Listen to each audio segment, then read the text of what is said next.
రాజ్యసభ ఎన్నికల వేళ మధ్యప్రదేశ్ రాజకీయాల్లో భారీ సంచలనం. కాంగ్రెస్ అభ్యర్థి మీనాక్షి నటరాజన్ నామినేషన్ తిరస్కరణ దేశవ్యాప్తంగా రాజకీయ దుమారం రేపుతోంది. తెలంగాణలో తనపై పెండింగ్ లో ఉన్న కేసు వివరాలను అఫిడవిట్లో పొందుపరచలేదన్న అభ్యంతరంతో రిటర్నింగ్ ఆఫీసర్ ఆమె నామినేషన్ ను రద్దు చేశారు. ఈ అభ్యంతరాన్ని బీజేపీ అభ్యర్థి తరపున లేవనెత్తగా కాంగ్రెస్ మాత్రం ఇది పూర్తిగా రాజకీయ కుట్ర అని ఆరోపిస్తుంది.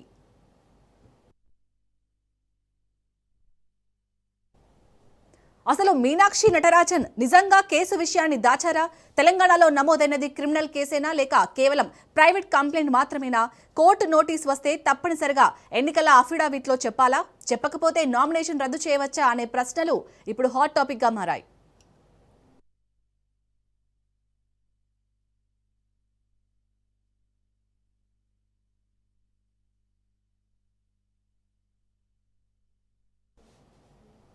ఇంకా ఆసక్తికరమైన విషయం ఏంటంటే ఈ కేసు గురించి సమాచారం కాంగ్రెస్ నేతల నుంచే బీజేపీకి అందించిందని కమలనాథులు చెబుతుండగా అదంతా బీజేపీ మైండ్ గేమ్ మాత్రమేనని కాంగ్రెస్ కొట్టిపారేస్తుంది.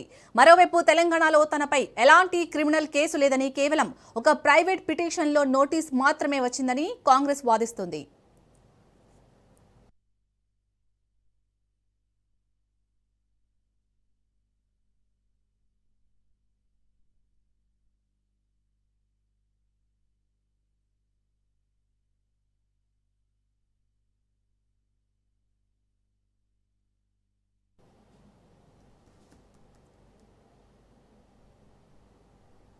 మరి ఎన్నికల చట్టం ఏమంటుంది?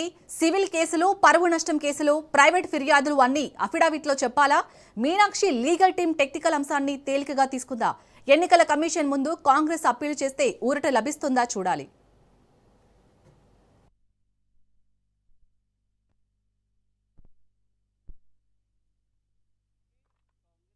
के अंदर हमें जो कागज मिले वो किसने दिए? कहाँ से आए हमारे? तेलंगाना से। कहाँ से आए भाई? और इसलिए कांग्रेस की क्या स्थिति आप समझ सकते हैं. मतलब हमारे पास तेलंगाना का कागज आ रहा है, तेलंगाना में सरकार इनकी है, सरकार इनकी है. तो आप समझ सकते हैं आप कि हमें कांग्रेस के ही लोगों ने जानकारी दी होगी, हमारे पास तो कोई जानकारी थी नहीं. तो कांग्रेस की ये स्थिति है.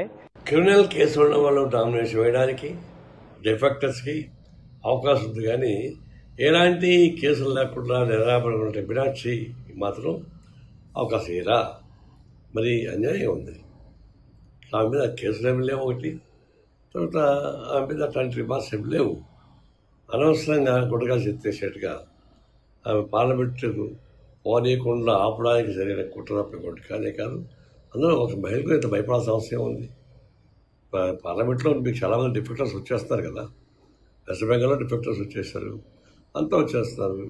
ఒక మీనాక్షి కాంగ్రెస్ పార్టీ నాయకులు మాత్రం వస్తే మీకు కంపెనీ మునిగిపోతాయా, ఎప్పుడాకు పోతాయా? ఇది బీజేపీ గవర్నమెంట్ ఏం బాగలేదు. బీజేపీ గవర్నమెంట్ అంటే ఈసీ నిర్ణయం ఉంది. ఈసీ ఉంది perfect of the government, BJP government. అందువల్ల వాళ్ళు పిఎం ఆఫీస్ తప్ప వీళ్ళు చేసేది కనపడలే. ఇది వెంకటేశ్వర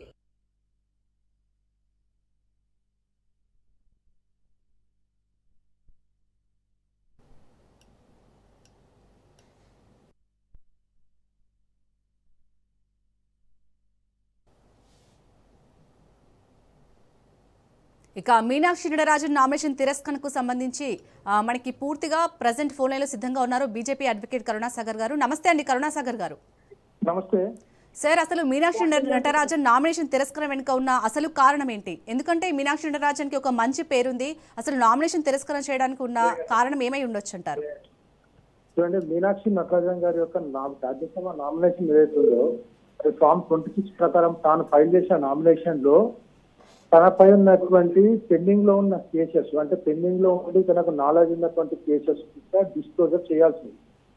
కానీ తాను హైదరాబాద్ లో ఒక ప్రైవేట్ కంప్లైంట్ ద్వారా తన మీద ఒక ప్రైవేట్ కేసు నమోదయ్యి ఆ ప్రైవేట్ కేసులో తనకు నోటీసు ఇష్యూ అయిపోయి తనకు నోటీసు యొక్క నాలెడ్జ్ ఉండి, కేసు యొక్క నాలెడ్జ్ ఉండి కూడా తాను తన ఫామ్ 26 నామినేషన్ ఫామ్ లో ఆ యొక్క కేసు వివరాలు పొందుపరచని కారణంగా section 36 sub clause 2B of the representation of peoples act ప్రకారం రిటర్నింగ్ ఆఫీసర్ గారు non disclosure of pending criminal cases లో ప్రొవిజన్ ప్రకారం తన యొక్క నామినేషన్ ఫామ్ రిజెక్ట్ చేయడం జరిగింది.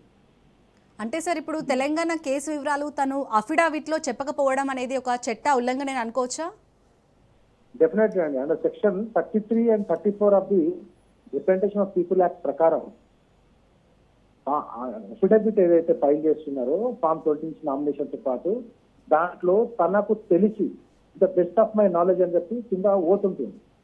అఫిడవిట్ అండర్ ఓత్ చేస్తారు. అండర్ ఓత్లో తనకు నాలెడ్జ్ గా ఉండి కూడా ఏదైనా విషయాలు కావాలని దాచిపెట్టిన అది section 36 2B representation of people act ప్రకారం రిజెక్షన్ కి గురయ్యేటువంటి అవకాశం ఉంది. ఆ రిజెక్షన్ చేసే అధికారం కూడా రిటర్నర్ ఆఫీసర్ కి ఆ యొక్క సెక్షన్ పవర్ కల్పిస్తుంది. ఆ సెక్షన్స్ యొక్క పవర్ ద్వారానే రిటర్నింగ్ ఆఫీసర్ దాన్ని రిజెక్ట్ చేయడం జరిగింది.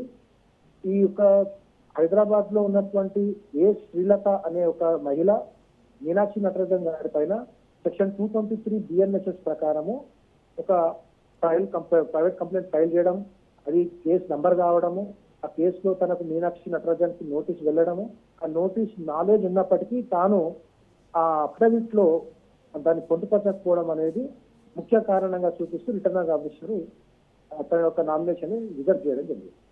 ఓకే రైట్, థ్యాంక్ యూ అండి కరుణాసాగర్ గారు.